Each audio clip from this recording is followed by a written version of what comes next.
Hey guys, tonight we begin with a subject both scandalous and scholarly. The intimate, confusing, and occasionally downright bizarre world of medieval sex. It was an era of chivalry and deeply suspicious herbal remedies. A time when foreplay often meant asking politely and hoping no one's watching. So before you get comfortable, take a moment to like the video and subscribe. But only if you genuinely enjoy what I do here. And let me know in the comments where you're tuning in from and what time it is for you. It's always fascinating to see who's joining us from around the world. Now, dim the lights. Maybe turn on a fan for that soft background hum, and let's ease into tonight's journey together. Let's start with the biggest misconception. Medieval intimacy did not unfold beneath silk sheets in candlelit chambers, while a lute played softly in the background. In reality, the setting was usually a small, single-room home shared by an entire family, including children, aging relatives, a couple of goats, and a chicken who had strong opinions about personal space. Privacy, as we think of it, simply didn't exist. Most peasants lived in homes where the kitchen, bedroom, and stable were technically the same square footage, just with different smells. If a couple wanted some alone time, they had to get creative. Timing mattered. So did volume. And ideally, so did whether the kids were asleep and facing the wall. Curtains were a luxury. Beds were shared. And even among the upper classes, servants might be asleep at the foot of the bed, or standing in the corner pretending not to notice anything. Many noble households kept records of bedroom arrangements for legal or religious reasons, which is exactly as awkward as it sounds. Travelling also didn't help. Inns often had shared beds. That's right, total strangers might sleep side by side for the night, which made things even more complicated. Want a little affection? You better check if there's already someone in the bed, and whether or not they brought their boots. If you were married, and both parties were still awake and reasonably clean, you could share a mattress of straw and hope for the best. If you weren't married, well, you had to be twice as quiet and 3 times as careful. Communities were small, walls were thin, and gossip travelled faster than plague rats. For those living in monasteries or convents, the rule was simple.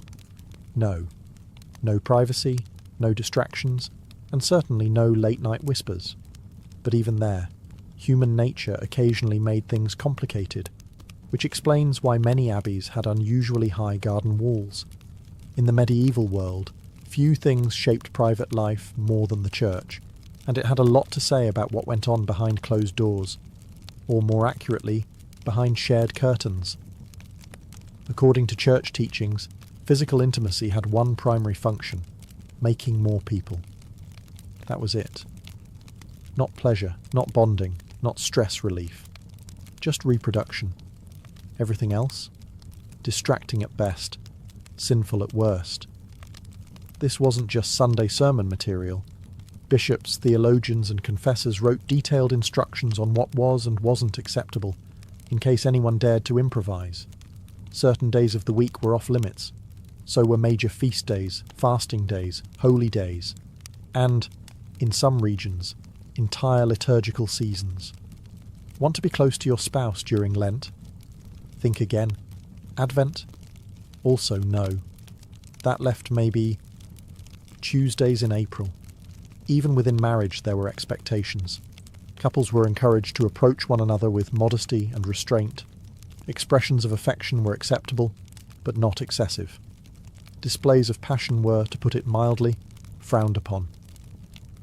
One 13th century guide suggested that married couples should engage in intimacy without pleasure, without sin, and without delay, which is, by all accounts, a fairly joyless checklist. The preferred method was missionary, and not just for religious symbolism. It was deemed the most natural, and therefore the least likely to offend God, the saints, or your local priest. Anything else was considered suspect. That includes things like enthusiasm. Confession also got involved. Priests often asked pointed questions during confession to determine whether couples had broken any moral or ecclesiastical guidelines. These weren't vague spiritual inquiries, they were very specific. Sometimes uncomfortably so. Let's just say the average 14th century friar knew far more about his parishioners' bedrooms than their birthdays. Still, enforcement was uneven. Some regions were stricter than others. Some priests ignored these rules entirely, and many lay people, particularly peasants, simply smiled, nodded, and did what they were going to do anyway, quietly. If you think modern couples have trouble syncing their schedules, spare a thought for medieval folks. Planning a romantic evening in the Middle Ages required a calendar, a priest's blessing, and the luck of St. Valentine himself, who, ironically, was never married. The Church had opinions, and by opinions we mean strict prohibitions, on when intimacy was allowed. Sundays? Absolutely not. That was the Lord's Day. Fridays? Still no. Day of penance. Wednesdays? Suspicious. Add in Lent? 40 days. Advent? Another 40. Various saints' feast days, holy days, fast days, and even certain moon phases, and you'll find the calendar was less of a schedule and more of a divine obstacle course. The idea was to keep the soul focused on heaven, even when the body had other ideas. There were even lists, actual lists, of forbidden days. Some confession manuals outlined nearly half the year as off-limits. And if you were feeling particularly affectionate during one of those forbidden days, well, enjoy your spiritual guilt and an extra trip to confession. One 13th century bishop scolded a married couple for their excessive affection, which translated to more than once a month. He recommended they direct their passion toward prayer. The couple was reportedly not thrilled. Naturally, the upper classes were more exposed to these restrictions. They had chaplains, confessors, and spiritual advisors breathing down their necks. Peasants, meanwhile, had a more flexible approach. Their lives revolved around livestock, weather, and not freezing to death, which left less time for worrying about whether Tuesday was the feast of St. No Fun. To make things worse, some believed that intimacy during the wrong time could result in sickly children, divine punishment, or, worst of all, a reputation. If your neighbours caught wind that you were celebrating a little too enthusiastically during Lent, it could lead to shame, gossip, or a strongly worded sermon delivered with maximum eye contact. Romance in medieval Europe was less about falling in love and more about falling into a legally binding agreement. If you were hoping for candlelit dinners, poetry, and whispered confessions, you'd be better off reading a troubadour ballad. Real-life courtship for most people involved livestock, land rights, and two families agreeing not to start a feud. Marriage was primarily a business deal. Daughters were exchanged to cement alliances, acquire property, or secure peace between neighbours who had previously disagreed over whose pig ate whose cabbage. A bride might come with a dowry of coin, linens, or a small patch of farmland. In return, the groom's family might promise not to be entirely insufferable. Courtship, when it happened, was supervised, sometimes literally. Young people rarely courted alone. A maiden might be watched over by her mother, a stern aunt, or, if things got really serious, an entire village that was very invested in whether or not you held hands. Among the nobility, arranged matches were the norm. Kings and lords negotiated marriages like chess moves, and affection was something you developed later, or not at all. As one medieval proverb more or less stated, "Better a wealthy match with a grumpy face than a poor one with dimples." Romantic. Even among peasants, practical concerns ruled. A man's suitability was judged by his land, tools, or the size of his ox. And women? They were evaluated on their housekeeping skills, reputation, and general ability to not start drama at the market. This doesn't mean love didn't exist, it did, but it usually came after marriage, not before. If affection grew over time, that was considered a bonus, not a requirement. Think of it like medieval emotional DLC, not included in the base marriage package.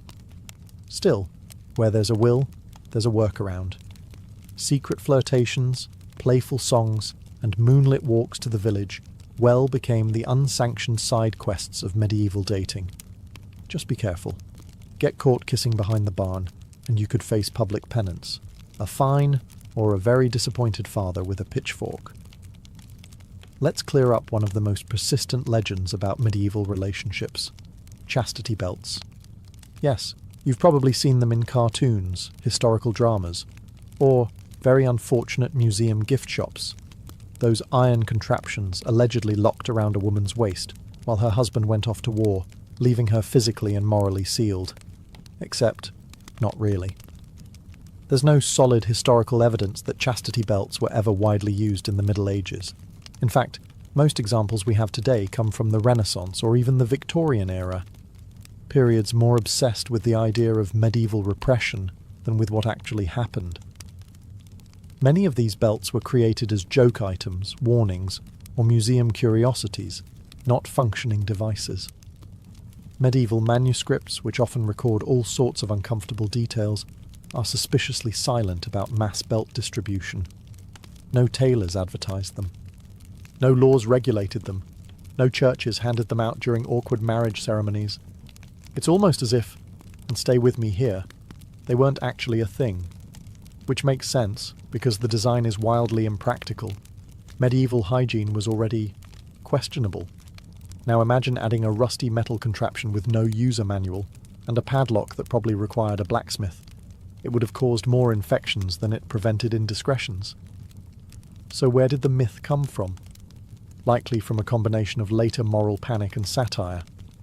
Renaissance moralists and Victorian collectors loved the image of a repressed, over-controlled medieval woman. It fit their narrative. And nothing says virtue like a literal keyhole in your underpants. In reality, fidelity was enforced through more traditional and more effective means: shame, surveillance, religion, and strategic matchmaking. Noblewomen were often chaperoned within an inch of their lives. Peasant girls had entire villages watching them like unpaid private investigators. And any whiff of scandal could lead to ruined reputations, lost dowries, or awkward confessions involving phrases like, "at the edge of the barley field." In a surprising twist that would shock many of their modern descendants, medieval towns didn't just tolerate brothels. In many cases, they regulated them. That's right. In several parts of medieval Europe, especially urban centres, brothels operated as legal businesses. Town councils licensed them, charged taxes, and even designated specific red light districts, long before the light bulb was invented. Some cities went as far as employing officials to manage them. These lucky souls were known as brothel keepers, or more colourfully, keepers of public women, which sounds like a very stressful line on a resume. The rationale behind this arrangement was pragmatic, if a little cynical. Officials believed that allowing a controlled outlet for men's desires would reduce the chances of greater sins, like adultery, assault, or, heaven forbid, dancing. Regulated brothels were seen as a necessary evil to keep society orderly, much like traffic signs or the existence of turnips. The church, of course, wasn't thrilled. Officially, it condemned the entire practice. But unofficially, many clergy turned a blind eye. Some even collected rent from the very same establishments. If that sounds like hypocrisy, congratulations. You've grasped the essence of medieval theology in practice. Working in a brothel was no fairy tale, but it wasn't necessarily a life of constant misery either. Some women chose the profession for economic reasons, especially widows or those without family support. Others were coerced or trafficked, particularly in port cities, where sailors brought in coin and complications in equal measure. There were even handbooks. Yes, actual handbooks, for how these houses should be managed. Clean sheets, basic health inspections, and set hours were all part of the regulation process. Patrons came from all social classes: knights, apprentices, merchants, even monks, despite vows that strongly suggested otherwise. Entry fees varied, services were catalogued, and in some cases, customers paid in eggs, wool, or whatever awkward barter they had on hand. Medieval tinder, it was not. Let's set the scene. Candlelight flickering, a soft breeze through the thatched roof. Your beloved whispers, sweet nothings, and then removes their wool tunic to reveal a powerful medieval musk. Because when it came to personal hygiene, medieval Europe had, Priorities. Staying clean was on the list, just somewhere after surviving the plague, fixing the roof, and catching the pig that got into the pantry again. Bathing did happen, but not nearly as often as modern noses would hope. Peasants bathed infrequently, maybe once a month, more if they fell into a river by accident. Soap was either homemade or imported, expensive, and used sparingly. And while public bathhouses existed in towns and cities, they were sometimes banned during outbreaks of disease or scandal, or both. If you were wealthy, you had options. A hot bath could be drawn, scented with herbs, and followed by being rubbed with linen cloths by attendants. If you were poor, your sponge bath involved a cold bucket and the vague hope that nobody would notice your aroma over the stables. To add complexity, water itself was occasionally viewed with suspicion, especially cold water. Some believed bathing too frequently could weaken the body or open the skin to illness. Others simply didn't have the time, or the tub, or any water that wasn't already being fought over by the local geese. Now, imagine trying to impress someone under these conditions. Perfume? Mostly for the elite. Deodorant? A dream of the distant future. Dental care? Well, you might rub your teeth with ash or chew mint leaves if you were fancy. Kissing was certainly an adventure.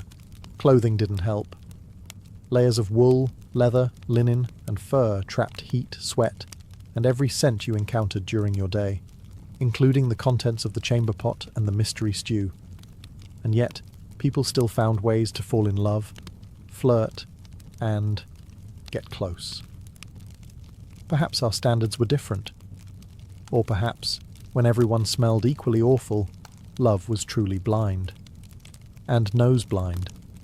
In medieval Europe, controlling the size of your family was a bit like trying to steer a cart with no wheels, no reins, and a particularly uncooperative goat. Technically possible, but not something you could count on. To be clear, people did try. Just because contraception wasn't effective by modern standards didn't mean medieval folks were oblivious. They were very much aware that certain behaviours led to babies, and many went to elaborate, if occasionally baffling, lengths to prevent it. Some of the more scientific methods included herbal mixtures, animal membranes, and rituals that involved burying certain objects near the doorstep. One popular approach advised drinking wine boiled with beaver testicles. Others recommended wearing amulets blessed by someone who hopefully wasn't guessing. A few guides even claimed jumping up and down vigorously after intimacy would help, which, if nothing else, probably burned some calories. There were also early versions of barrier methods, though calling them reliable would be generous. Linen soaked in various concoctions was one approach. A few brave souls tried wax. And there are scattered references to, let's call them medieval prototypes of what would later become familiar latex devices. But don't ask how they were made. You really don't want to know. The church, of course, was not amused. Any attempt to avoid conception was often labelled sinful or unnatural. Procreation was the stated goal of marriage, and anything that got in the way of that divine mission was frowned upon, or more commonly, denounced loudly from the pulpit. Still, not everyone followed church guidance.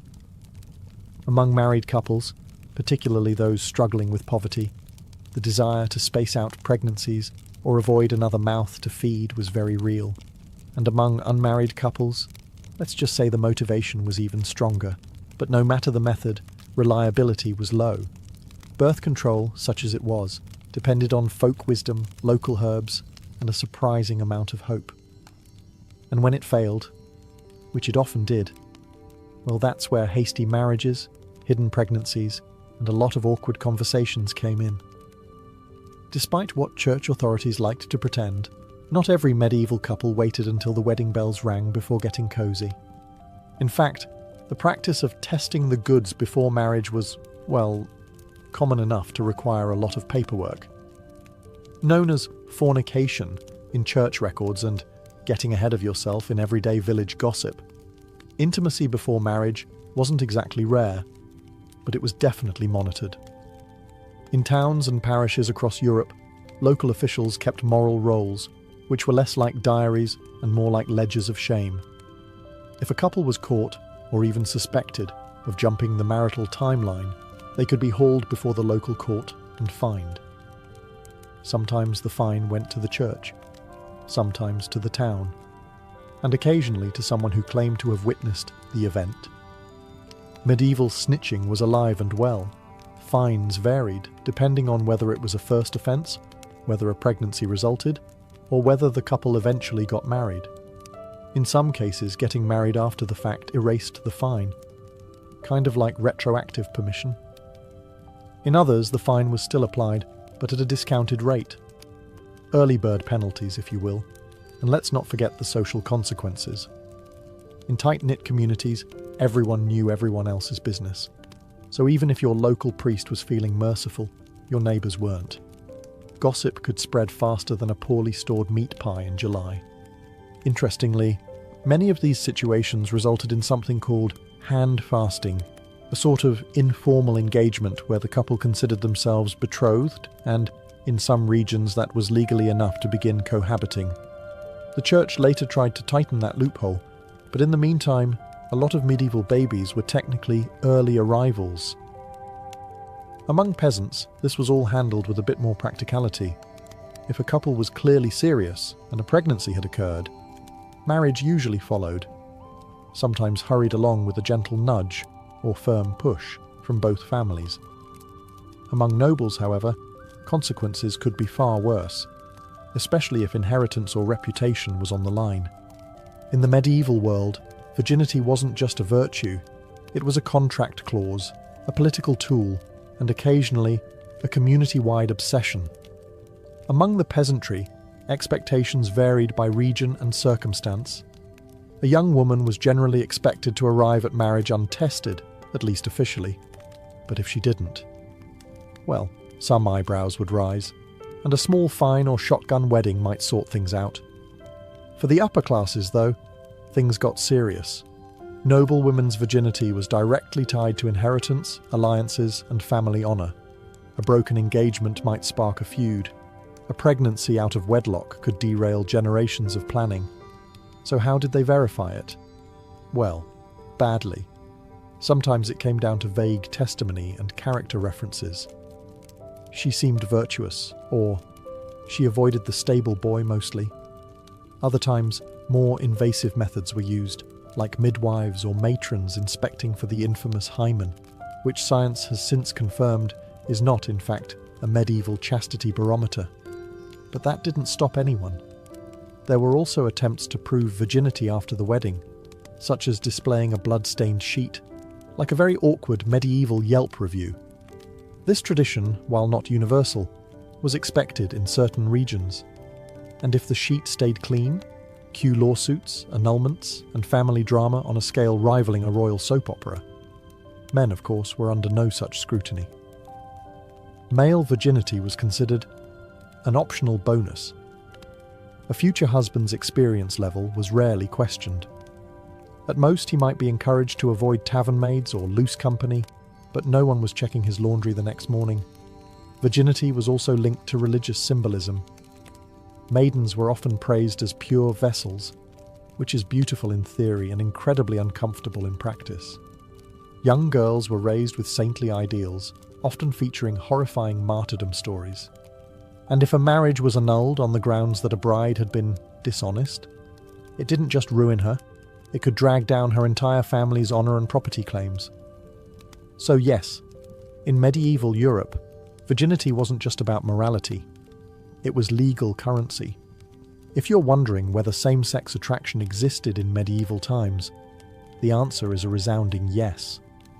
Human nature didn't start in the 20th century, but if you're wondering whether it was openly accepted, that's where things get complicated. Medieval society was structured around religious doctrine, social roles, and property rights, and all three had a lot to say about who could love whom. Spoiler alert, it was usually a man and a woman within marriage, preferably for the purpose of making more villagers. Officially, same-sex intimacy was labelled a sin by the church, often lumped in with other unnatural acts, like dancing on feast days or reading too many books. Punishments varied wildly depending on region, time period, and who was involved. A peasant couple might get a scolding and penance. Nobles, they might face exile, or quietly be ignored if they had enough land. But while the church thundered from the pulpit, real life was messier. We have records, poems, letters, even legal documents that show emotional, romantic, and sometimes physical relationships between people of the same sex. Some monks wrote love letters to each other in Latin that sound suspiciously less brotherly and more longing. Noblewomen sometimes shared beds and declared exclusive devotion in terms that would make a troubadour blush. Medieval Europe also had social structures that blurred lines. All-male monasteries and all-female convents created deep emotional bonds. Knightly brotherhoods were full of vows and affectionate language. Some historians debate whether these were romantic, platonic, or something in between. But either way, there were feelings involved. And possibly poetry. As for terminology, the modern concept of sexual identity didn't exist. You didn't come out. You just lived, carefully, quietly, and often coded in allegory. There were no pride parades, but there were songs, saints' stories, and suspiciously intense pilgrimages taken in pairs. Adultery in medieval Europe was a bit like handling a live chicken while juggling knives. Risky, loud, and likely to end with someone losing a bit of pride, or property. Let's be clear, adultery wasn't just a personal failing, it was a social offence. Marriage was seen not only as a holy sacrament, but also a legal contract, a property deal, and often a strategic alliance. So when someone strayed, they weren't just breaking hearts. They were tampering with inheritances, dowries, and the always fragile local gossip equilibrium. For women, the stakes were significantly higher. A married woman caught in an affair could face public shaming, loss of dowry rights, forced penance, or even exile, especially if she had the audacity to get caught with evidence. Adulterous noblewomen might find themselves imprisoned, divorced, or, in extreme cases, discreetly removed from court life. Think less scarlet letter, more scarlet exit. Men, on the other hand, got more leeway. A married man having an affair with an unmarried woman might be seen as morally suspect, but not legally punished, unless the woman's family had powerful friends or the church was feeling unusually righteous that week. That said, not all adulterers got off easy. Some towns imposed steep fines or required public confession. A few legal records include creative punishments, such as parading through the village in nothing but a shift or having to pay for a new church bell, because nothing says divine justice like bronze acoustics. The real danger, however, wasn't always the law. It was the husband. Honour killings weren't unheard of, particularly among nobles. If a cuckolded man discovered his wife's affair, medieval custom sometimes allowed him to take appropriate action. The definition of appropriate, of course, depended heavily on his status and how many swords he owned. For the wealthy, things could spiral into full-blown scandals, duels, annulments, or decade-long family feuds. For peasants, the consequences were usually financial. A fine here, a goat forfeited there, and a permanent place in village gossip. In medieval Europe, the idea of consent existed, but not in the way we understand it today. It wasn't about mutual respect or enthusiastic yeses. Instead, it was tangled in law codes, dowries, church doctrine, and the occasional shrug from society. Let's start with the basics. Medieval canon law did recognise the concept of consent in marriage. In fact, a marriage was considered valid if both parties verbally consented, even without a priest present. That's right. Two people saying "I will" in a field somewhere could technically be married.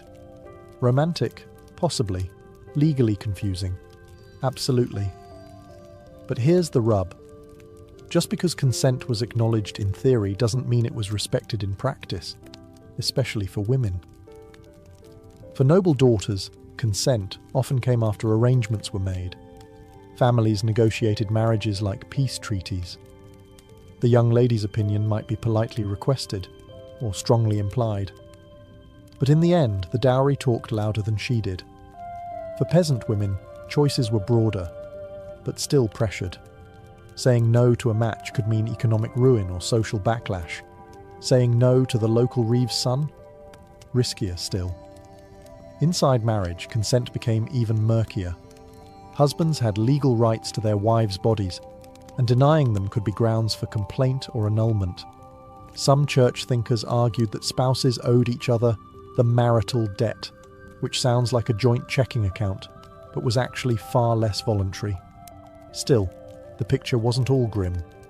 Medieval courts did prosecute cases of coercion and assault, especially when witnesses were available or the accused didn't have powerful friends. In urban centres like London or Paris, court records show women and men bringing forward complaints, sometimes winning justice, or at least making a public stink. And let's not forget the literary side. Medieval tales are full of complex dynamics. Courtly love poetry, for example, often danced around consent, with knights pining, ladies refusing, and everyone dramatically swooning. If nothing else, they knew it was important to ask, even if they ignored the answer. If you ever felt like the medieval church had a complicated relationship with physical pleasure, you're right. It wasn't just complicated, it was borderline suspicious. And that suspicion extended right into the bedroom of every married couple, where the church preferred, ideally, that nothing too enjoyable was going on. To be fair, the church didn't outright ban marital relations. That would have been a logistical nightmare for inheritance, population, and, well, humanity. But it did strongly recommend moderation. Extreme moderation. Like, once a month, in the dark, no smiling kind of moderation. Theologians of the time praised celibacy as the highest form of spiritual discipline. Saints were celibate. Monks and nuns took vows. Even married couples were encouraged to live in continence, abstaining entirely, especially if they were older, holier, or simply tired of each other. A couple who voluntarily gave up intimacy was praised as being halfway to sainthood, or at least halfway to separate beds. Some church thinkers like St. Jerome went even further. He argued that even within marriage, desire was a weakness. Marital relations were acceptable only for procreation, not for fun, not for bonding, and certainly not because someone looked particularly fetching in their woolen nightshirt. This attitude filtered down into confessionals and moral manuals. Priests were instructed to ask married parishioners if they had been too lustful, even with their own spouses. Picture the awkward silence that must have followed that question at the altar rail. And yet, people still lived their lives. Most peasants, merchants, and even nobles nodded politely at the church's teachings, then went home and did whatever felt right between chores, taxes, and the odd peasant uprising. Let's be honest, after a long day threshing barley or settling land disputes, a little affection probably felt more comforting than shameful. But for the truly devout, celibate marriages were held up as models of spiritual partnership.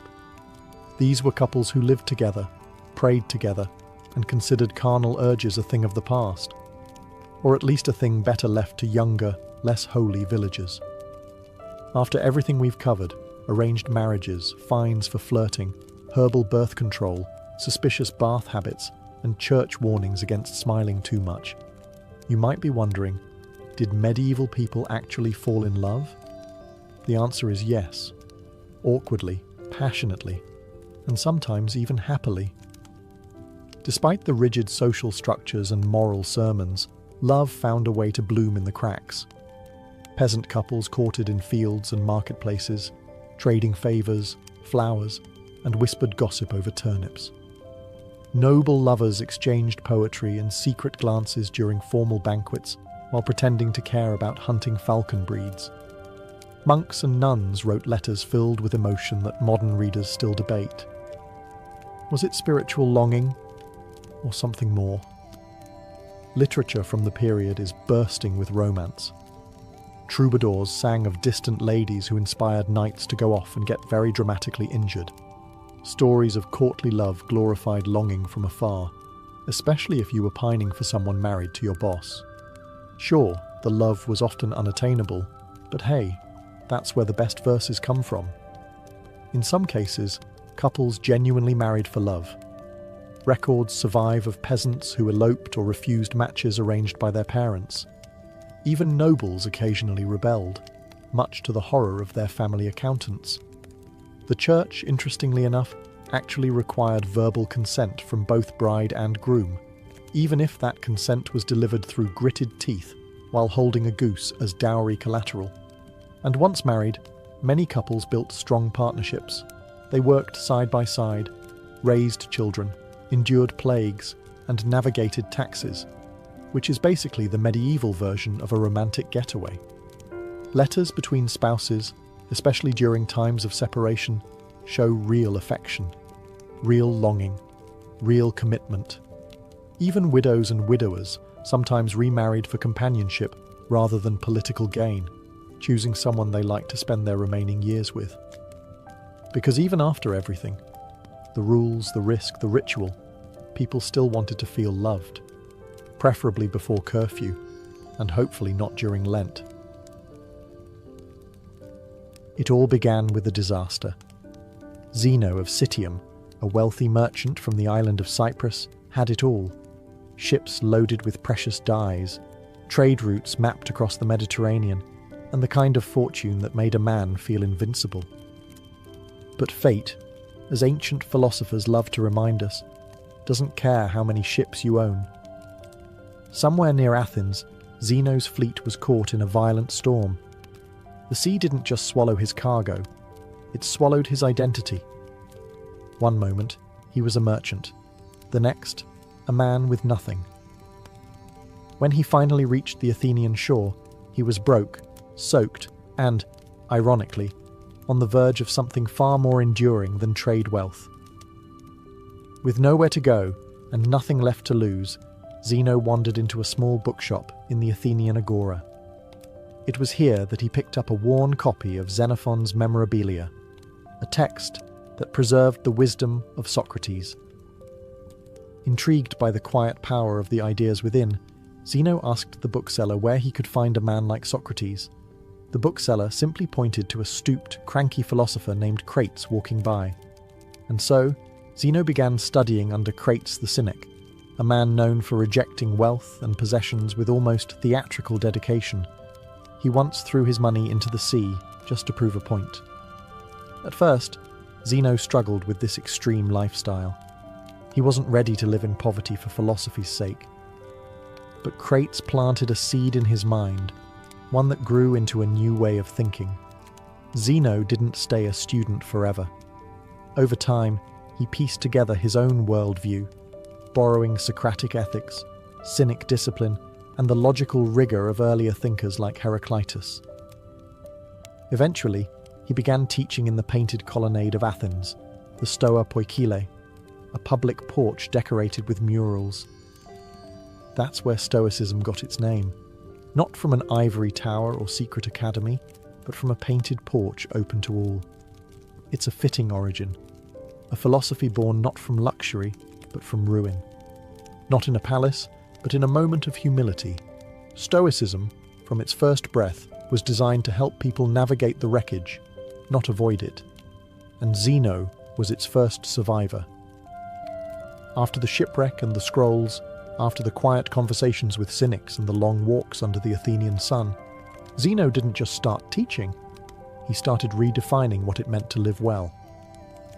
At the heart of his philosophy was one powerful idea: logos. To the Stoics, logos wasn't just reason. It was the divine, rational structure of the universe, the cosmic blueprint. Everything, they believed, happened for a reason, whether or not humans could understand it. The world, messy as it seemed, was ordered. And if you could align your thinking with that cosmic order, you could live with peace, clarity, and moral strength. Zeno and his early followers taught that virtue, arete in Greek, was the only true good. Not fame, not wealth, not even physical health. Those were indifferents, things that might be nice to have but didn't define your moral worth. What mattered was how you handled them. And that's where the Stoic mindset takes shape. The world throws chaos at you, but you remain unmoved. Not emotionless, but anchored. You can't control external events. You can't control what people say or do. But you can always control your thoughts, your actions, and your responses. It was radical. Most people back then, and let's be honest, most people today, chase comfort, admiration, money, or control. But Stoicism offered a quieter path. Live in harmony with nature, accept fate without resentment, and strive only to be good, not to feel good. Their favourite analogy? Life is like being a dog tied to a cart. You can either run with it or be dragged behind. Either way, the cart's going forward. Your choice is how you move with it. Zeno wasn't alone for long. His students began gathering in the Stoa, discussing how to master themselves rather than the world. Over time, this porch talk turned into one of the most quietly resilient philosophies in history, and one that would outlast empires. But philosophy doesn't live in theory, it lives in practice. And in the next generation, a new Stoic would take the reins. One who fought battles not with logic alone, but with discipline and steel. His name? Cleanthes, a former boxer who brought muscle to the mind. Cleanthes wasn't your typical philosopher. Before he ever scribbled a single scroll or stood beneath the painted porch, he was a boxer. Not metaphorically, a literal pugilist, earning his bread through sheer physical strength and relentless endurance. But when he discovered Zeno's teachings, he found a different kind of strength, the kind that didn't bruise but braced the soul. He worked by night carrying water for a gardener and studied philosophy by day. His hands were calloused, his muscles worn, but his mind unshakable. Cleanthes embodied the Stoic belief that virtue comes not from privilege, but from perseverance. He didn't speak of theories he hadn't tested. If Zeno taught that one should accept hardship with grace, Cleanthes lived it every sunrise. His most famous work, the Hymn to Zeus, is a poetic tribute to Logos, the divine rationality that governs all things. But don't let the title fool you. This wasn't religious flattery, it was a calm declaration of cosmic order. Everything, Cleanthes wrote, is woven into a grand plan, even the painful parts. His Stoicism was like a glacier, silent, immense, and impossible to move. He also introduced a more emotional texture to Stoicism. While Zeno emphasized logic and detachment, Cleanthes suggested that proper emotions, like awe at nature or love for wisdom, could have a place if they aligned with reason. He wasn't arguing for indulgence, just for balance. After all, what good is a philosophy that turns you into a robot? Cleanthes wasn't flashy, and he didn't gather crowds with clever wordplay. In fact, some mocked him for being slow of speech. But what he lacked in eloquence, he made up for in steadiness. And in Stoicism, steadiness was everything. He eventually succeeded Zeno as head of the Stoic school, not because he was charismatic, but because he lived the philosophy more fully than anyone else. His life was a kind of walking proof, a quiet testament that one could endure hardship without bitterness, question fate without rage, and remain grounded without giving up on greatness. Through Cleanthes, Stoicism gained muscle. Not the kind that wins applause, but the kind that holds your spine straight when the world goes sideways. And then came a man who sharpened Stoicism like a blade, Chrysippus, the logician who turned this porch-born philosophy into a towering system of thought.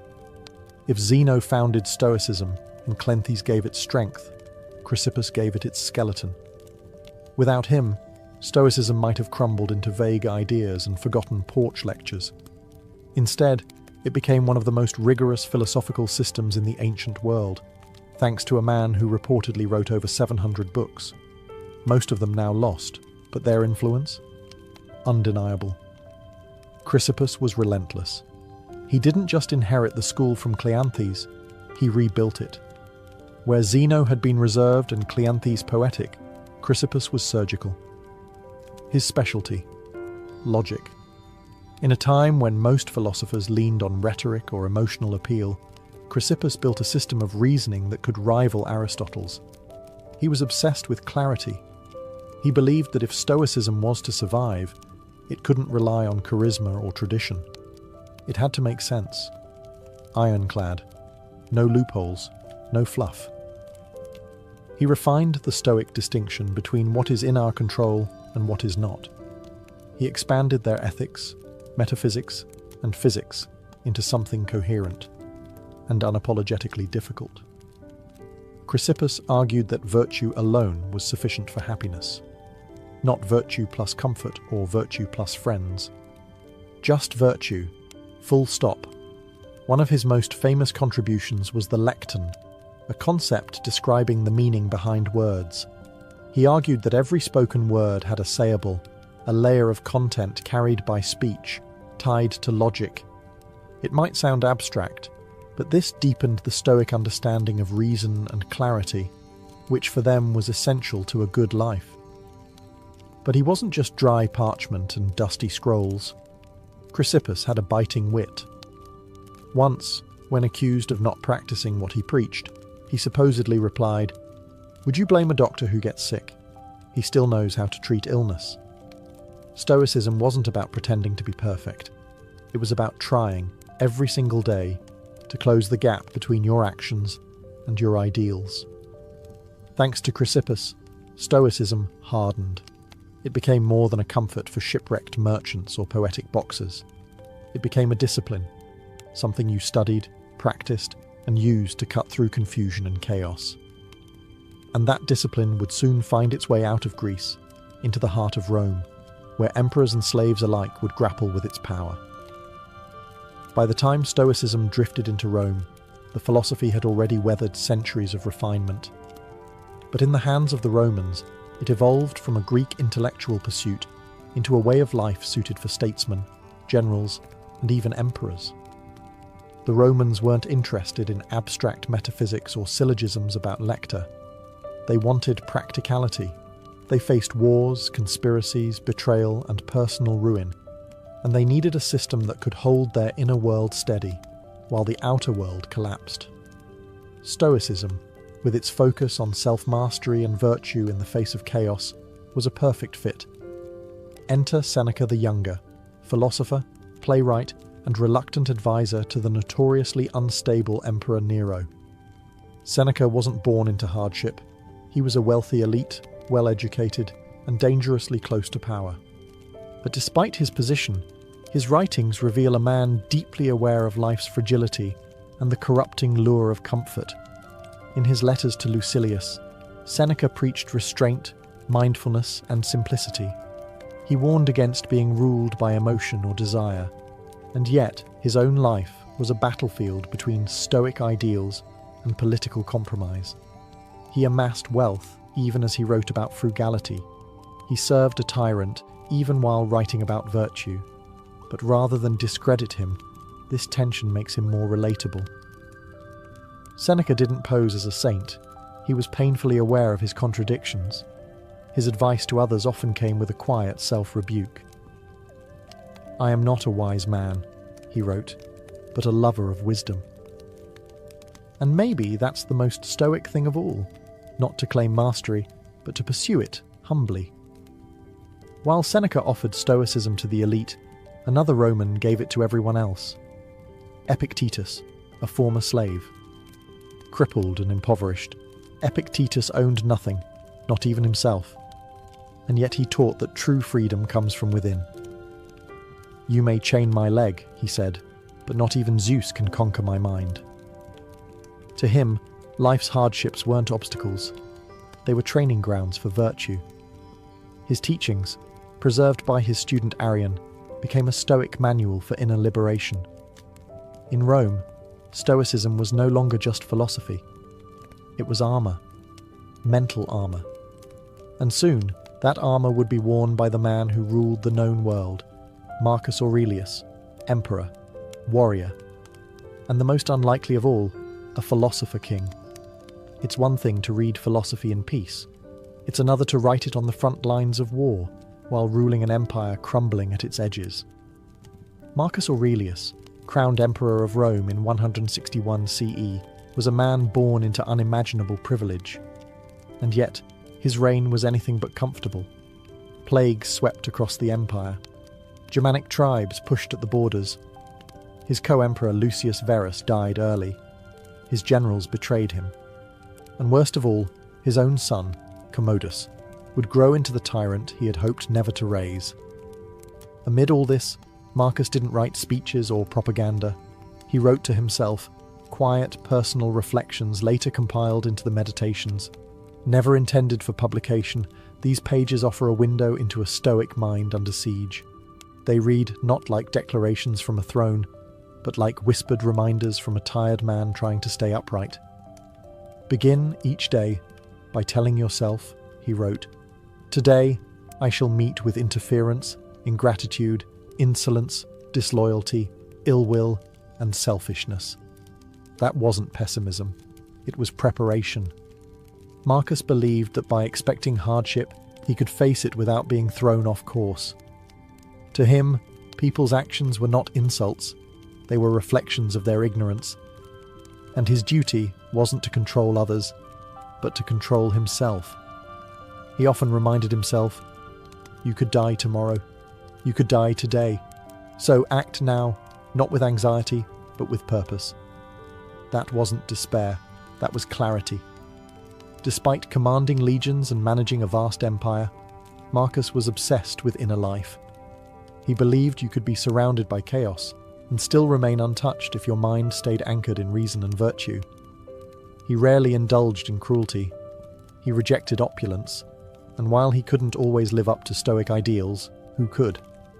He returned to them like a compass in a storm. Marcus Aurelius didn't invent Stoicism, but in many ways, he lived it more visibly than anyone before him. He proved that Stoicism wasn't just for philosophers in togas or ascetic monks. It was for anyone, even the most powerful man on earth, who wanted to carry peace into the battlefield of life. And yet, after Marcus, the flame of Stoicism began to flicker. It wouldn't vanish, but it would retreat, waiting centuries to be rediscovered by new seekers of calm in the modern world. After the death of Marcus Aurelius in 180 CE, Stoicism didn't exactly die, but it faded. The philosophy that had once stood at the heart of Roman intellectual life began to slip quietly into the background. Part of this had to do with politics. Marcus's son, Commodus, inherited the empire and seemed determined to undo every Stoic virtue his father lived by. While Marcus embodied restraint and wisdom, Commodus embodied indulgence and vanity. The Roman court became a theatre of excess, and philosophy had no role in the spectacle. Meanwhile, a new force was rising: Christianity. As it spread through the Roman Empire and eventually became state religion, its theology, rituals, and worldview began to replace the ancient schools. Where Stoicism taught self-reliance, Christianity emphasized divine grace. Where Stoicism taught acceptance of fate, Christianity spoke of redemption and the will of God. Though these ideas weren't always in conflict, Christian thinkers often saw Stoicism as a noble but ultimately pagan system, admirable yet incomplete. And yet, Stoicism didn't vanish. It simply migrated, its core ideas seeping into early Christian thought. Many church fathers admired the Stoics. Thinkers like Augustine, though critical of Stoic pride, respected their moral seriousness. And monastic traditions, especially among Christian ascetics, borrowed heavily from Stoic discipline. Silence, simplicity, denial of luxury, and the examination of conscience, all of these would have felt right at home in the writings of Epictetus or Seneca. Throughout the medieval period, Stoicism became a sort of background philosophy, respected by scholars, cited by monks, but rarely practiced in full. It was no longer a public movement or a street-side school. It was a whisper in the margins, kept alive by scribes, theologians, and the occasional curious mind. But survival is sometimes stronger than success. Stoicism's quiet endurance meant that when the intellectual winds shifted centuries later, during the Renaissance and the Enlightenment, its ideas would be ready to return. For all its decline, Stoicism had left seeds buried in the soil of Western thought. And when people once again sought clarity, purpose, and strength without illusion, those seeds would bloom. And one day, they'd even show up in places no ancient philosopher could have imagined, in self-help books, leadership seminars, and yes, on your favourite podcast. Stoicism's comeback didn't arrive with a scroll in hand. It came through blogs, books, and podcasts. After centuries of quiet influence, the ancient philosophy found itself suddenly reborn in the digital age, repackaged for a world buzzing with distractions, anxieties, and the pressure to constantly optimize everything. In the 20th century, philosophers like Pierre Hadot began peeling back the layers of Stoicism, reminding readers that it wasn't just an intellectual exercise, it was a way of life. Not cold, but contemplative. Not harsh, but healing. Hadot argued that ancient philosophy was originally a spiritual practice, and Stoicism, more than any other school, was meant to be lived, not merely read. That message hit home for a new generation. In the early 2000s, authors like Ryan Holiday helped usher Stoicism into the mainstream with accessible books like The Obstacle is the Way and Ego is the Enemy. Drawing on Marcus Aurelius, Seneca, and Epictetus, Holiday framed Stoicism as a practical toolkit for resilience, something you could use whether you were launching a startup, coaching a sports team, or just trying to survive a bad Monday. Tech leaders and entrepreneurs soon latched on. Tim Ferriss, Naval Ravikant, and others began citing Stoic texts like instruction manuals for high-performance living. The idea was simple. In a world that moves fast, thinks shallow, and craves constant validation, Stoicism offers an antidote: stillness, control, and clarity. Even mental health professionals took notice. Therapies like cognitive behavioral therapy, CBT, borrow heavily from Stoic principles. Challenge your thoughts. Focus on what you can control. Don't let emotion dictate action. Sound familiar? But the revival wasn't without criticism. Some said modern Stoicism had been stripped of its depth, turned into motivational wallpaper for productivity bros. And there's truth to that. Not every inspirational quote on Instagram reflects the rigor or humility of ancient practice. Still, the fact remains. Stoicism survived not because it was trendy, but because it works. When life goes sideways, when we lose a job, face a diagnosis, or wake up unsure of our place in the world, Stoicism reminds us, you can't control what happens, but you can control what you become. That message has never been more timely. And so, we arrive at the present, where ancient wisdom quietly guides modern minds. Today, Stoicism exists in a paradox. It is an ancient philosophy designed for inner peace, now living in a world obsessed with noise. Scroll through social media, and you'll see a quote from Marcus Aurelius, sandwiched between cat videos and stock tips. Open a bestseller list, and there it is again. The Daily Stoic, waiting to be your morning mental vitamin. Somehow, a 2,300-year-old porch philosophy is trending. But Stoicism isn't popular because it's fashionable. It's popular because it addresses a very specific modern hunger, mental clarity in a world of confusion. When everything feels out of control, the economy, relationships, climate, algorithms, Stoicism offers a map inward. It teaches us to focus, not on the chaos around us, but on the choices we still own. The central questions remain the same. What is in your control? What kind of person will you choose to be, regardless of circumstance? And unlike some philosophies that demand total withdrawal from the world, Stoicism invites us to participate. Go to work, raise your kids, serve your community, but do it from a place of calm, not craving. Action, yes, but grounded action. In that sense, Stoicism is a kind of rebellion, not the loud, sign-waving kind, but a silent resistance against impulsiveness, distraction, and emotional chaos. It's the discipline to pause before reacting, the courage to stay kind in a cruel moment, the humility to know you're not the center of the universe, but you are responsible for how you move through it. More than ever, people are returning to this simple clarity. Athletes use it to manage pressure. Veterans use it to process trauma.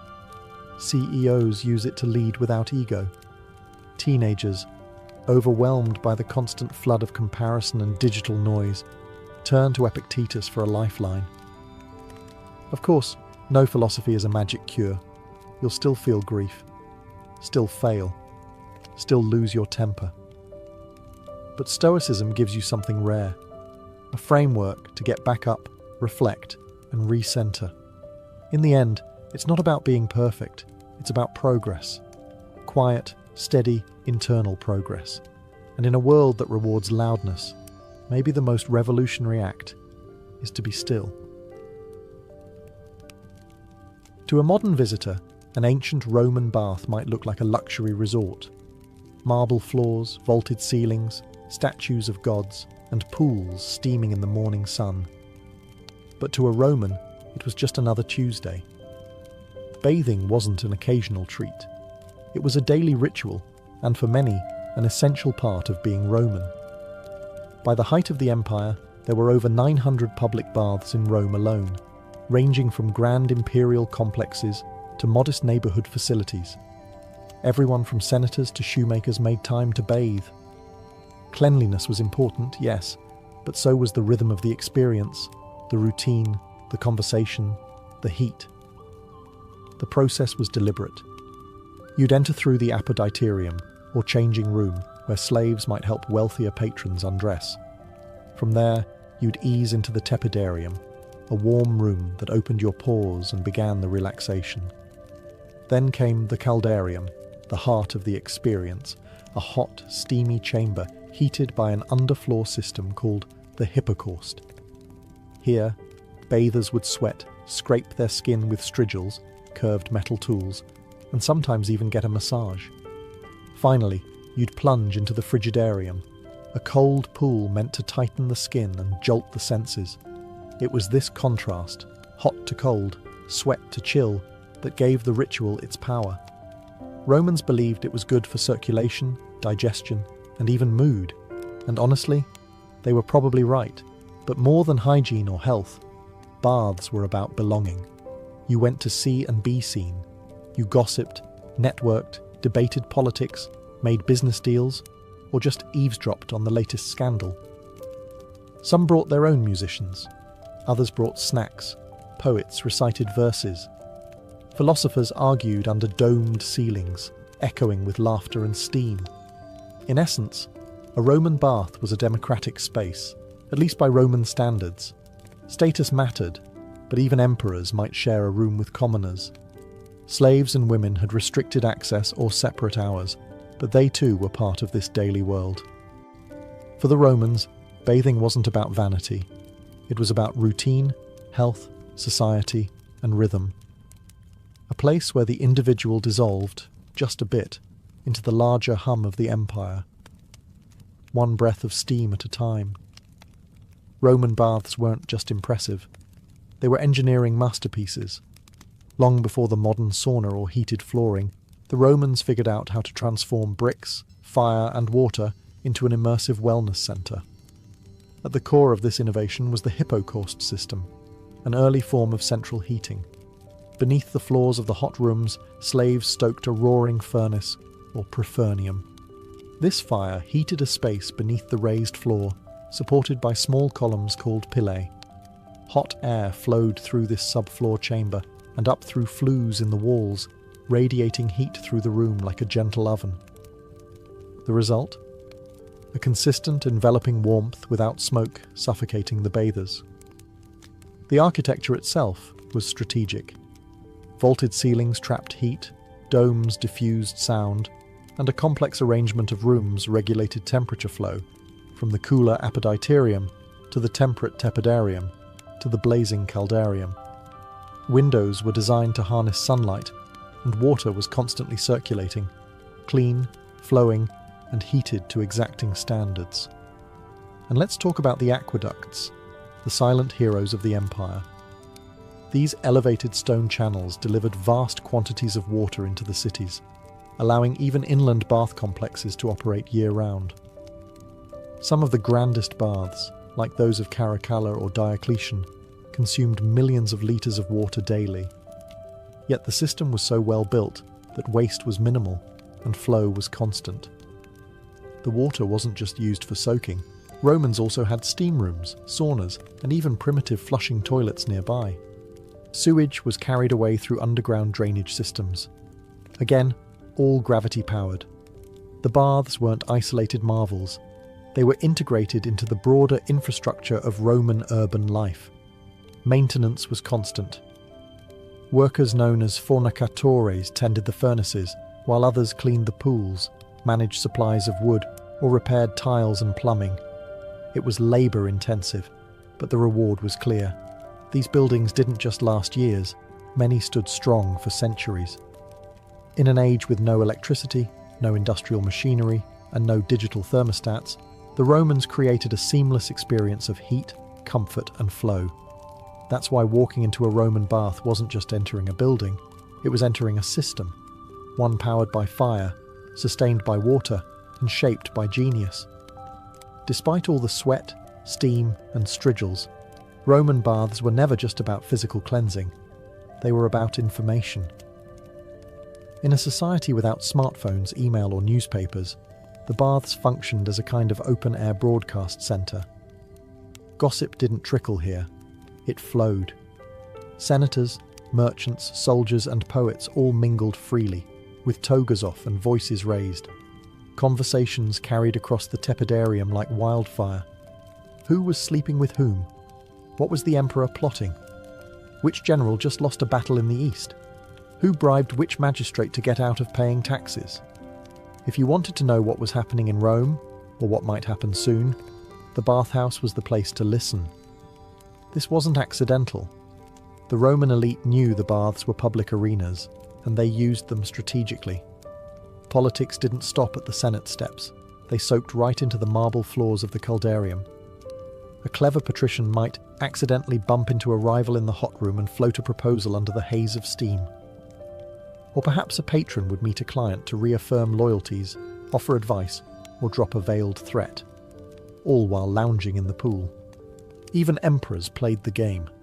It's said that Hadrian and later Antoninus Pius made a point of visiting the public baths as an act of image control, appearing accessible, wise, and invested in the lives of ordinary citizens.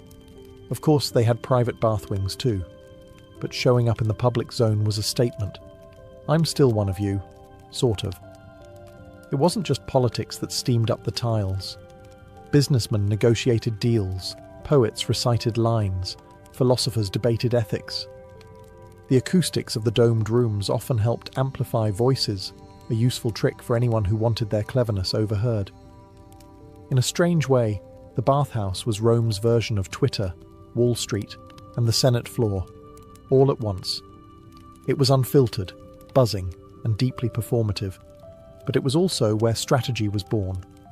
Real decisions, military, financial, personal, often started here, far from the formal halls of power. Because when everyone is half naked, sweating and relaxed, masks fall away. And in the steam, the real empire whispered its plans. To the Romans, bathing wasn't just about feeling fresh or looking polished. It was a critical part of health and medicine. The bathhouse was where ancient wellness philosophy met practical self-care. Doctors recommended it, philosophers endorsed it, even the military encouraged it. Hot water, cold plunges, sweating, and massages were all believed to purify the body and balance the humours. The four fluids the Romans thought governed health: blood, phlegm, yellow bile, and black bile. If these got out of balance, you got sick. But a visit to the baths, with its cycle of heating, scraping, and cooling, could supposedly restore that balance. And there's some logic to it, even by modern standards. The heat of the caldarium opened pores, relaxed muscles, and helped with circulation. The cold plunge in the frigidarium reduced inflammation and invigorated the senses. The skin was scraped clean with strigils, which removed dirt, oil, and dead skin. Afterward, many Romans received massages using scented oils, sometimes infused with herbs, sometimes just olive oil. Today, We might call this detoxing or hydrotherapy. They just called it daily life. Some of the larger bath complexes even included small medical clinics where physicians, often Greek-educated, examined patients, offered treatments, or suggested dietary changes. If you had a cough, aching joints, or digestive troubles, your doctor might prescribe not a pill, but a visit to the tepidarium or a change in your bathing routine. Exercise was part of the picture too. Many baths had attached palestra, open courtyards for physical activity. Romans boxed, wrestled, fenced, or played ball games before beginning the bathing process. The idea was to work up a sweat before entering the steam rooms. Health wasn't passive. It was earned, one push-up and plunge at a time. Even mental health wasn't ignored. The rhythm of the bath, its slow, deliberate transitions from room to room, encouraged reflection. Some Stoics and Epicureans even wrote about the baths as places to clear the mind and tame the emotions. In many ways, Roman baths were ahead of their time, an integrated space for exercise, cleansing, socializing, and healing. A kind of ancient wellness center, with better mosaics and slightly more gossip. For the Romans, a healthy body wasn't a goal. It was the foundation of virtue, clarity, and strength, and the bathhouse was where it all began. Walking into a grand Roman bathhouse wasn't just stepping into a building. It was stepping into an aesthetic experience. The architecture, the materials, the very air, everything was designed to impress, soothe, and elevate. From the moment you entered the apoditerium, changing room, you were surrounded by elegance. The walls were often painted in vivid frescoes, mythological scenes, pastoral landscapes, or even cheeky caricatures. Marble benches lined the room, niches held clothing, and on the better days, musicians played softly in the background while your sandals were taken by a servant. Then came the baths themselves. The tepidarium was usually the most beautiful room, designed as a kind of warm antechamber to the hotter and colder extremes. It was often circular or rectangular, with high vaulted ceilings, colourful mosaics on the floors, and large windows that diffused the afternoon light. The ceilings were sometimes coffered or domed, supported by columns of Egyptian granite or local stone. The caldarium, the hot room, featured heated pools and steam. You'd see bronze or terracotta braziers, and sometimes gilded taps that flowed with heated water. The floors were warm beneath your feet, thanks to the hypocaust system, and the air shimmered with heat. Decorative fountains and statues added a touch of divine elegance. Apollo, Venus, and Hercules all made appearances. The frigidarium, cool and serene, was usually the largest and most striking space. Its cold pool reflected a ceiling, often covered in painted stars or geometric patterns. The water itself glistened, sometimes lit by small skylights or open oculi that allowed a beam of sunlight to cut through the mist. There was a quiet stillness here, a contrast to the chatter and bustle of the earlier rooms. Everything in the Roman bath was designed to inspire awe. The use of imported marble, colourful tilework, and advanced geometry wasn't just vanity, it was a statement. The baths were the empire distilled into stone, orderly, refined, and proudly extravagant. Even smaller local baths took design seriously. Mosaics often warned bathers with humorous Latin phrases like "cave canem, beware of the dog," or "balneum gratum, the bath is pleasant." These were spaces meant to charm the eye, calm the spirit, and remind you, in case you forgot, that you were living in the greatest civilization on Earth. And all of that before you even got wet. While Roman baths were public spaces in theory, not all Romans experienced them equally. The bathhouse was a microcosm of Roman society, a place where lines blurred, but never fully disappeared. Let's start with class. In the grand thermae of Rome, like those of Caracalla or Trajan, emperors might bathe in the same rooms as commoners. That sounds democratic, but social distinctions still lingered. The wealthy often arrived with entourages, slaves to carry towels, oils, and even portable benches. They could afford private massages or extra services in nearby rooms.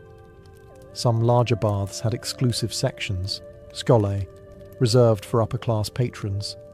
Even in the shared pools, there was an unspoken hierarchy. You might rub elbows with a senator, but you weren't about to chat him up. Then there was gender. Men and women did not usually bathe together. Most large bathhouses offered separate hours or separate wings. Some emperors, like Hadrian, enforced strict segregation.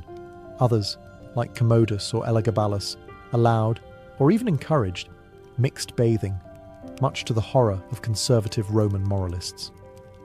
Women's access depended on time, location, and the whims of local officials. In wealthier cities, women had beautifully appointed baths of their own. In poorer regions, they often bathed early in the day, before men arrived. While some women enjoyed regular access, others, particularly those of lower status, had to navigate schedules, scrutiny, and social stigma. Slaves and freedmen made up a significant portion of bath visitors. They were allowed in and often encouraged to attend, especially if their work was labour-intensive. However, they typically entered during off-hours or in more modest facilities. That said, many slaves worked within the bathhouses as attendants, masseurs, or fire-stokers, and some were known by name for their skill and charm. And what about outsiders? Foreigners, non-citizens, and provincials were welcomed in most Roman cities, especially in the empire's heyday. In fact, the spread of Roman baths across conquered territories was one of the empire's tools of cultural integration, a way of saying, "Welcome to Rome, now take your clothes off." So yes, the Roman baths were a shared space.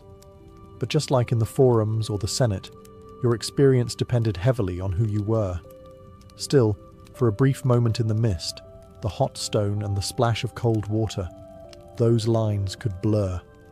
And that was part of the magic. Though bathing was the central activity, Roman bathhouses were far more than places to get clean. They were entertainment hubs, part gym, part theatre, part lounge, where you could easily spend an entire afternoon, and many did. In fact, larger bath complexes resembled ancient leisure centres.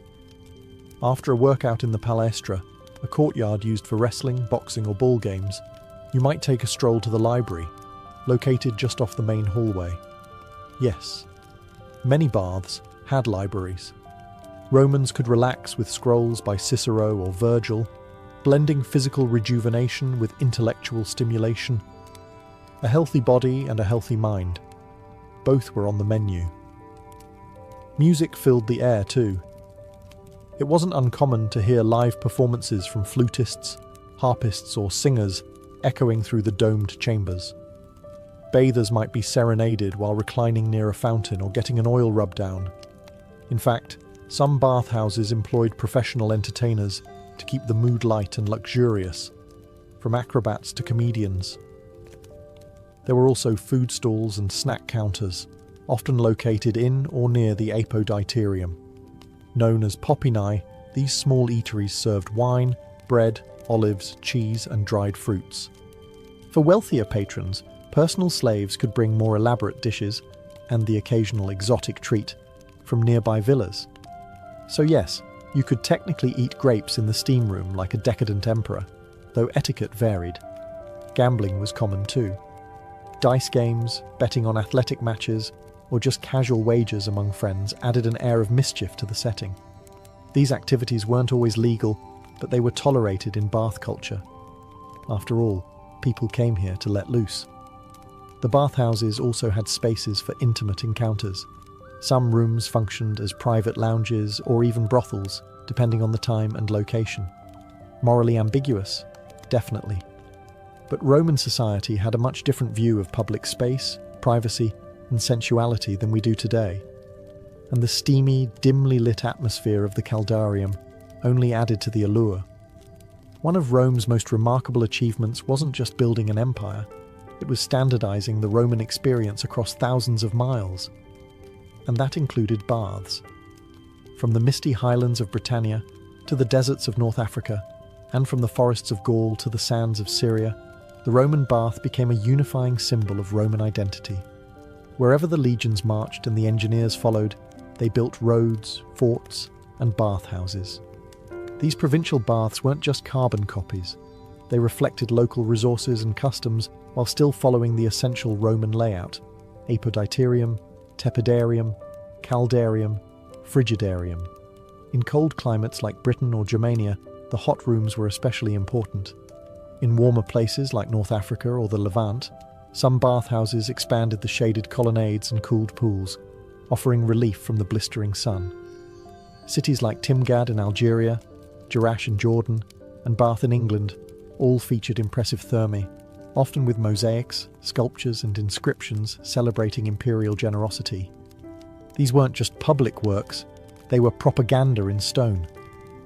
Every polished marble slab and steaming pool reminded locals, this is Rome, and Rome takes care of its people. But baths also played a critical role in cultural integration. For newly conquered peoples, the bathhouse served as a soft introduction to Roman customs. You might still speak your own language at home, but once you stripped off your clothes and stepped into the steam, you were participating in a Roman ritual, one that transcended ethnicity, origin, or local tribe. It also became a mark of urbanization. A city wasn't truly Roman until it had proper baths. They often came bundled with forums, amphitheatres, and temples, creating civic centres that mirrored those of the capital. Bathing, then, wasn't just about hygiene, it was about civilization. Of course, local twists remained. In Syria, baths sometimes incorporated Eastern architectural styles and mixed-gender spaces. In Britain, Celtic traditions subtly influenced the bathing sequence, and in Egypt, older Hellenistic models blended with Roman designs to create hybrid complexes with lush courtyards and incense-filled chambers. No matter the local flavour, the Roman bath became a universal experience, one that made an empire feel cohesive. A place where even at the farthest frontier, you could close your eyes in the caldarium and, for a moment, feel like you were in the heart of Rome. Like so much of Roman civilization, the glory of the baths didn't last forever.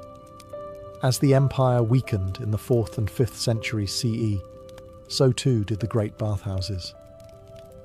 What had once been daily rituals for millions slowly slipped into disrepair, abandonment, and, eventually, ruin.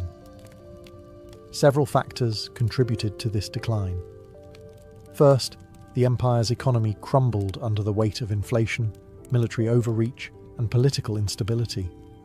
Funding the maintenance of vast bath complexes, which required teams of workers, constant fuel for the hypocaust, and clean water from aqueducts, became unsustainable. Then came the breakdown of infrastructure. Aqueducts fell into neglect or were deliberately destroyed during invasions.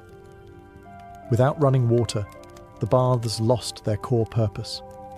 The once bubbling caldariums went dry, and the marble halls echoed with silence. Religion also played a part. As Christianity became dominant, public bathing, especially mixed or nude bathing, came under increasing moral scrutiny. Church leaders saw the baths as symbols of pagan indulgence and bodily vanity.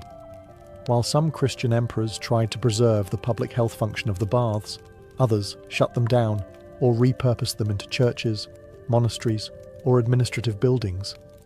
And yet, the legacy of Roman baths endured. In the Islamic world, the tradition continued through hammams, bathhouses that carried forward many Roman innovations: heated rooms, steam treatments, and communal cleansing rituals. These spread across the Middle East and North Africa, preserving the essence of Roman wellness in a new religious and cultural framework. In Europe, spas and mineral baths became popular during the Renaissance and later Enlightenment, especially in places like Bath, England, and Baden-Baden, Germany. These revived bathing as a therapeutic and social activity, echoing the Roman model even as the empire itself was long gone. Today, the ruins of Roman baths still captivate visitors. The baths of Caracalla, the Stabian baths in Pompeii, and countless smaller sites across Europe and the Mediterranean remind us that Rome didn't just conquer through the sword, it conquered through comfort, engineering, and shared ritual. Roman baths may have crumbled, but their spirit lives on. In our gyms, our spas, our hot showers, and our quiet moments of self-care.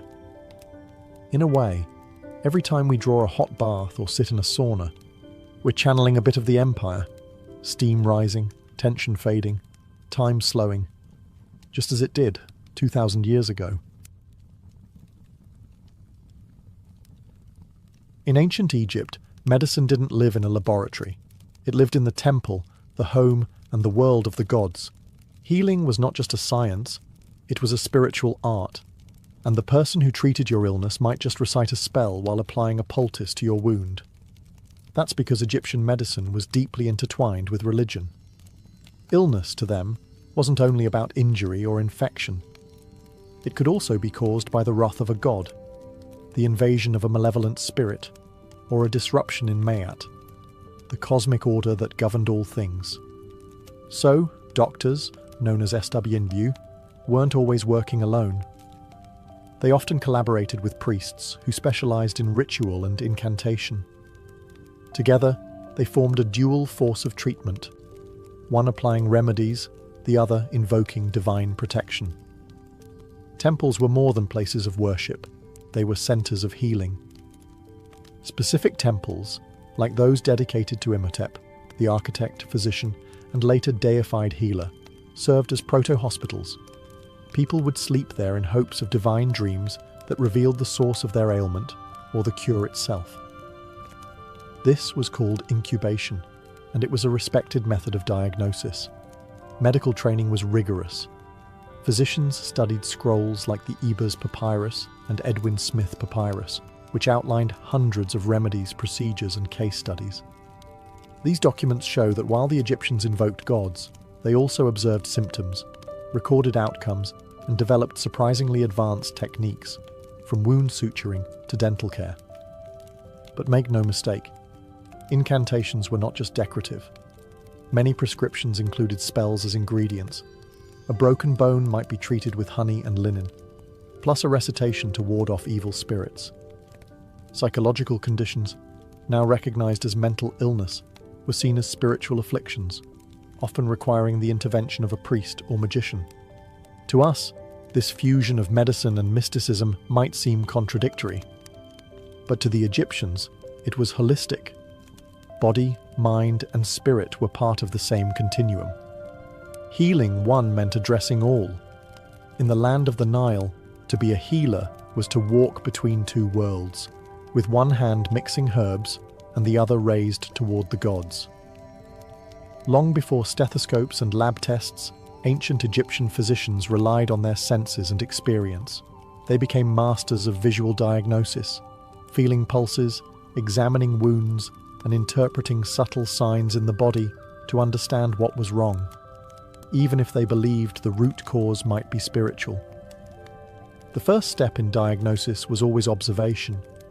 Physicians would examine a patient's posture, skin color, breath, and even urine or feces to search for visible or olfactory clues. Was the swelling soft or hard? Did the discharge smell sweet or foul? These observations weren't just guesswork, they were documented, compared, and passed down through generations. The pulse held particular significance. The Egyptians called it the speech of the heart. They believed that the heart was the center of a system of channels, similar to a network of irrigation canals, through which air, blood, and spirit flowed. If the pulse was irregular or weak, it suggested that one of these vital channels was blocked or disturbed. Although their anatomical understanding wasn't perfect, their conclusions often reflected real symptoms and led to logical treatments. Yet when no physical explanation was found, the physician would turn to spiritual causes. Was the illness a punishment from a god? A curse from an enemy? A lingering spirit refusing to leave the body? In such cases, diagnosis involved more than examination. It required consultation with a priest-magician, dream interpretation, or even astrological analysis. The alignment of stars and the behavior of sacred animals might factor into the final verdict. In texts like the Ebers Papyrus, physicians categorized diseases based on patterns. They didn't always know why something happened, but they knew what usually followed. For instance, they could identify the stages of an infected wound or the course of a fever. These practical patterns formed the basis for treatment protocols, and interestingly, they were not always superstitious. Some medical texts explicitly separate physical ailments from spiritual ones. If a wound could be seen, smelled, and treated, no spell required. But if all else failed, it was time to invoke divine aid. To an ancient Egyptian, the world was filled with unseen forces. But through keen eyes, careful hands, and centuries of accumulated wisdom, their physicians sought to make the invisible visible. When it came to treatment, ancient Egyptian physicians had an astonishing arsenal of remedies and recipes. Their pharmacies weren't stocked with pills and injections, but with herbs, minerals, animal products, and oils, many of which they combined with surgical procedures and ritual chants. The result? A holistic approach that blended natural science with spiritual symbolism. At the heart of their medicine was the Ebers Papyrus, a 110-page scroll from around 1550 BCE. It contains over 700 prescriptions, addressing everything from stomach pain and toothaches to skin diseases and fertility issues. Each recipe was tailored, not just to the disease, but to the patient's body and social status, and often included precise instructions for mixing, timing, and application. One of their favourite ingredients? Honey. Prized for its antimicrobial properties and still used today in wound care. Honey was applied to cuts, burns, and ulcers, often mixed with other substances like crushed seeds or resin. They also used garlic, onion, juniper berries, and myrrh, not just for their aroma but for their antiseptic and anti-inflammatory effects. Their pharmacopoeia included more exotic fare as well: crocodile dung for contraceptives, lizard blood for skin treatments, hippopotamus fat, and even mummified human flesh for particularly superstitious cures. To modern eyes, this may seem grotesque, but these remedies reflected their belief that the power of the ingredient lay not only in its physical properties, but also in its spiritual essence. Minerals like natron, a naturally occurring salt, were used to dry wounds, cleanse infections, and preserve bodies. Copper, known for its antimicrobial qualities, was sometimes crushed and mixed into salves. Oils from lotus, castor beans, and black cumin were used for massage and pain relief. Doses varied depending on the affliction. A prescription might read, mix crushed sycamore fruit, honey, and natron. Apply for 4 days. Recite the following spell over the mixture. In Egypt, words were medicine too. The spoken charm activated the cure. A reminder that for them, healing was as much about meaning as it was about chemistry. Far from primitive guesswork, Egyptian medicine was highly systematic, documented, and refined. While some remedies were bizarre, many were surprisingly effective, and some survive, in spirit or science, even today. Their medicine chest was drawn from the land, the body, and the gods, and they reached into all three to heal. While much of ancient Egyptian medicine focused on herbs and incantations, the Egyptians were not afraid to cut when necessary. They understood that some ailments needed more than a poultice or a prayer. They needed a steady hand and a sharp blade. The best evidence of Egyptian surgery comes from the Edwin Smith Papyrus, a 3,600-year-old medical text, unlike any other from the ancient world. It is methodical, clinical, and strikingly modern in tone. It describes 48 cases, mostly traumatic injuries, skull fractures, broken collarbones, spinal wounds, and includes step-by-step instructions on examination, treatment, and prognosis. What's fascinating is how pragmatic the document is. It even classifies cases into 3 outcomes: an ailment I will treat, an ailment I will contend with, and an ailment not to be treated. In other words, treatable, uncertain, and hopeless. This was triage, a concept we still use in emergency medicine today. Egyptian surgeons used a range of tools: bronze knives, scalpels, forceps, cautery hooks, and needles. They practiced stitching wounds, draining abscesses, setting bones with wooden splints, and even performing circumcisions. Some mummies show evidence of successful bone healing, indicating that patients survived their injuries and continued living for years. They were also pioneers in wound hygiene. Before stitching a cut, a physician might cleanse it with honey, beer, or resin, all of which have antiseptic properties. They then applied bandages soaked in oils or herbal mixtures to reduce inflammation and promote healing. Pain was eased with opium extracts or sedative herbs, though there's no evidence of general anesthesia. Surgery was likely painful, but quick and precise. One striking detail: Egyptians often left foreign bodies, like embedded arrowheads, in place if removing them posed greater risk. It shows a nuanced understanding of anatomy and risk management. They knew when not to intervene. Of course, surgery had its limits. There's no record of internal operations or major amputations. They lacked knowledge of circulation and infection the way we know it today. But within the boundaries of what was possible, Egyptian surgeons were remarkably skilled.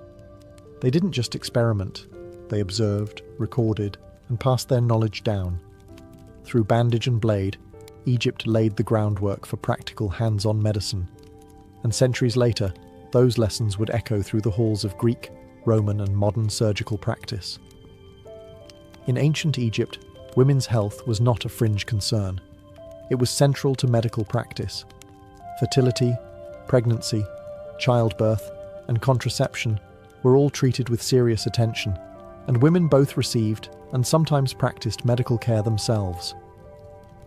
One of the most fascinating sources on the topic is the Kahun Gynecological Papyrus, dating to around 1800 BCE. It's the oldest known medical text focused entirely on women's reproductive health. The document includes diagnoses and treatments for infertility, miscarriage, vaginal discharge, and birth complications. And like other Egyptian texts, each entry follows a familiar structure: the symptom, the examination, the diagnosis, and the treatment. Sometimes purely medical, sometimes magical, often both. For pregnancy, diagnosis began with clever experimentation. One common test involved having a woman urinate on barley and emmer wheat seeds. If the barley sprouted, she was said to be carrying a boy. If the emmer grew, a girl. If neither sprouted, she was not pregnant. Believe it or not, modern tests suggest this method may have had a modest accuracy, likely due to hormone levels affecting germination. Contraceptives were another area of focus. Ancient physicians used mixtures like honey, acacia leaves, and ground dates, inserted as a kind of barrier. Some recipes included crocodile dung, which sounds alarming, but was likely used for its sticky texture and symbolic potency. These were primitive forms of spermicides and barriers aimed at preventing conception. During childbirth, midwives took the lead. They used birth bricks, platforms on which the labouring woman squatted, and offered both physical and spiritual support. Incantations were spoken to ward off the demoness Amit, who was believed to cause miscarriages or birth complications. Protective amulets, especially those depicting Taweret, the hippo goddess of childbirth, were worn to ensure a safe delivery. If labour was difficult, treatments ranged from massaging the womb with castor oil to having the mother breathe in herbal infusions or drink mixtures to stimulate the body's opening. Caesarean sections were unknown. If the birth could not be completed naturally, tragedy often followed. Still, much of Egyptian obstetrics was remarkably advanced for its time. It reflected a culture where fertility was divine, womanhood sacred, and life itself a process watched over by both healer and God. In the cradle of civilization, they respected the cradle of life, with every chant, every herb, every whispered hope. To modern minds, the blend of magic and medicine might seem contradictory, but in ancient Egypt, the two were inseparable.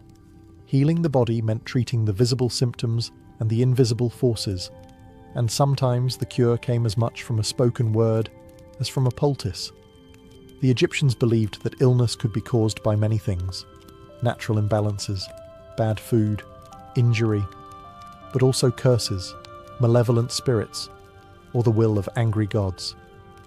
If you broke your leg in an accident, that was one thing. But if your stomach hurt for days with no visible cause, that might be a demon, or even the restless soul of the dead, Ak, trying to torment you. In these cases, physicians turned to Heka, the sacred power of magic, which was thought to have been given to humanity by the gods themselves. Heka wasn't stage illusion, it was a legitimate divine force, just as real as water or fire. A healer might use it to activate a remedy, protect a wound from infection, or drive out an invisible entity. Spells were often included in medical texts, such as the Ebers Papyrus and the London Medical Papyrus. Some were poetic, others aggressive.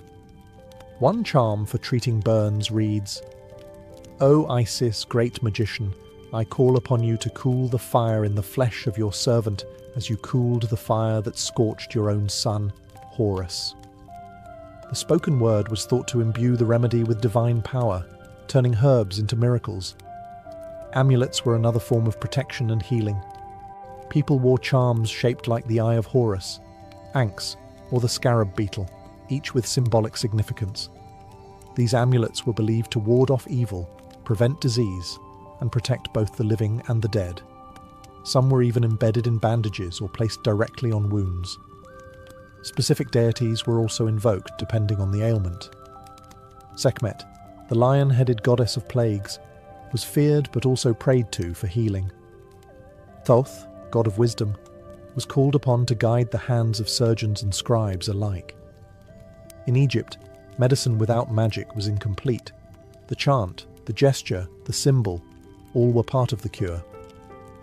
Because for the ancient Egyptians, healing didn't just mean removing pain, it meant restoring harmony between the body, the soul, and the cosmos. In ancient Egypt, death wasn't the end of life. It was the beginning of eternity. And to reach the afterlife, the body had to be preserved with precision and care. Enter the art of mummification, a practice that blurred the lines between medicine, magic, and mortuary science. At its core, mummification was about preserving the physical vessel so the soul could return to it in the afterlife. The body was seen as essential, not just a shell, but a sacred structure that the Ka, vital spirit, and Ba, personality or soul, needed to navigate the underworld and reunite in the next world. The process began shortly after death. Embalmers, who acted as both technicians and ritual specialists, washed the body with palm wine and Nile water. Then came the most critical step, removal of the internal organs, which were quick to decay. The stomach, intestines, lungs, and liver were extracted through an incision in the left side of the abdomen and placed in separate canopic jars, each guarded by one of the 4 sons of Horus. The brain, curiously, was considered unimportant and was removed through the nose using metal hooks. The heart, believed to be the seat of intelligence and emotion, was often left in place, though in later periods, it too was removed and replaced with a sacred amulet. The empty body cavity was then stuffed with resins, myrrh, and linen, and the entire body was covered in natron, a natural salt mixture, to dry it out. After 40 days, the body was washed again, anointed with oils, and wrapped in hundreds of yards of linen, layer upon layer, often with protective amulets placed between folds. Each step was accompanied by spells, hymns, and rituals, particularly from the Book of the Dead. These invocations protected the deceased from demons and prepared them for judgment in the afterlife. The embalmer often wore a mask of Anubis, the jackal-headed god of mummification, to symbolize divine authority. In many ways, mummification was the Egyptians' most advanced medical procedure, a blend of anatomy, chemistry, and spiritual engineering. It wasn't about saving a life. It was about preserving it forever. To them, the perfect body was more than a sign of health. It was a passport to eternity. And in every carefully wrapped limb, they practiced medicine for the soul. While temples and tombs held the secrets of Egypt's gods, papyrus scrolls held the secrets of its doctors. ancient Egyptian medicine was far from a series of oral traditions or tribal remedies. It was a well-documented, professionalized system, and much of what we know comes from the surviving medical texts, written with surprising structure and care. The most famous of these is the Ebers Papyrus, dating to around 1550 BCE, though it likely copied even older knowledge. Over 100 feet long, it contains more than 700 remedies for illnesses ranging from toothaches and stomach pains to mental disturbances and tumours. It includes detailed descriptions of symptoms, diagnoses, and treatments, often paired with spells or incantations. Another key text is the Edwin Smith Papyrus, a practical surgical manual written with clinical precision.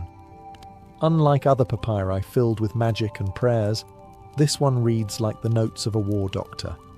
It presents case studies of traumatic injuries, mostly fractures, dislocations, and head wounds, and outlines step by step how to examine, treat, and prognosticate. It's a rare glimpse into how Egyptians could separate spiritual belief from empirical observation. The Kahun Papyrus is another treasure, focused specifically on women's health, fertility, and gynecology. It provides insight into birth control methods, pregnancy diagnosis, and even surgical procedures related to the uterus. These texts weren't hidden away. They were studied by scribes and physicians, many of whom trained at houses of life, scholarly institutions located within temples. Here, medicine was taught alongside mathematics, astronomy, and religious lore. Medical apprentices would copy texts by hand, memorize spells, and observe more experienced doctors at work. The Egyptians believed in preserving and transmitting knowledge across generations. Each scroll was a distillation of experience, observation, and divine insight, often attributed to gods like Thoth, the deity of wisdom and writing. Physicians didn't just treat bodies, they carried forward the knowledge of millennia. Interestingly, some Egyptian medical ideas made their way to Greece, especially through figures like Hippocrates and Galen, who studied Egyptian practices and praised their methods. Egypt's influence on classical medicine is undeniable. In an age where much of the world relied on superstition alone, Egypt gave us one of the first examples of recorded, repeatable, and structured medical science, written in ink, bound in papyrus, and passed on with purpose. Though the sands of time buried their temples and tombs, the legacy of ancient Egyptian medicine never truly disappeared. In fact, many of their practices, beliefs, and innovations quietly shaped the course of global medical history. Their echoes still felt in today's hospitals, pharmacies, and spiritual healing traditions. First, their systematic approach to medicine was revolutionary. The Egyptians categorized symptoms, recorded treatments, and made careful observations about cause and effect. They developed early ideas about diagnosis, prognosis, and hygiene, centuries before the Greeks formalized such practices. Their emphasis on cleanliness, daily washing, antiseptic salves like honey and natron, even the importance of bowel regularity, prefigured modern public health long before the word existed. Their understanding of the mind-body connection was also ahead of its time. Though they didn't possess neuroscience, they recognized that psychological states could affect physical health. What they called spiritual affliction might today be recognized as depression, anxiety, or psychosomatic illness, and their combined treatments of herbs, rituals, and social support were surprisingly holistic. Even their use of herbal remedies has endured. Substances like garlic, castor oil, aloe vera, and willow bark, a precursor to aspirin, are still used today. Some refined into modern drugs, others sold in health food stores as supplements. And while crocodile dung didn't make the cut, their experimentation with contraception laid early groundwork for reproductive medicine. But perhaps most enduring is their idea of the healer as both technician and guide. In Egypt, a physician wasn't just someone who closed wounds. They were someone who understood suffering. Healing was physical, emotional, and spiritual. That human-centered model has re-emerged in modern holistic medicine, palliative care, and even psychotherapy. The fusion of medicine and magic might seem strange to us, but it points to a truth that still holds. People don't just want to be cured, they want to be seen, comforted, and understood. Ancient Egyptian doctors knew this, and their scrolls, amulets, and incantations were not just treatments, they were acts of care. Their medicine wasn't perfect, but it was daring, structured, curious, and deeply human.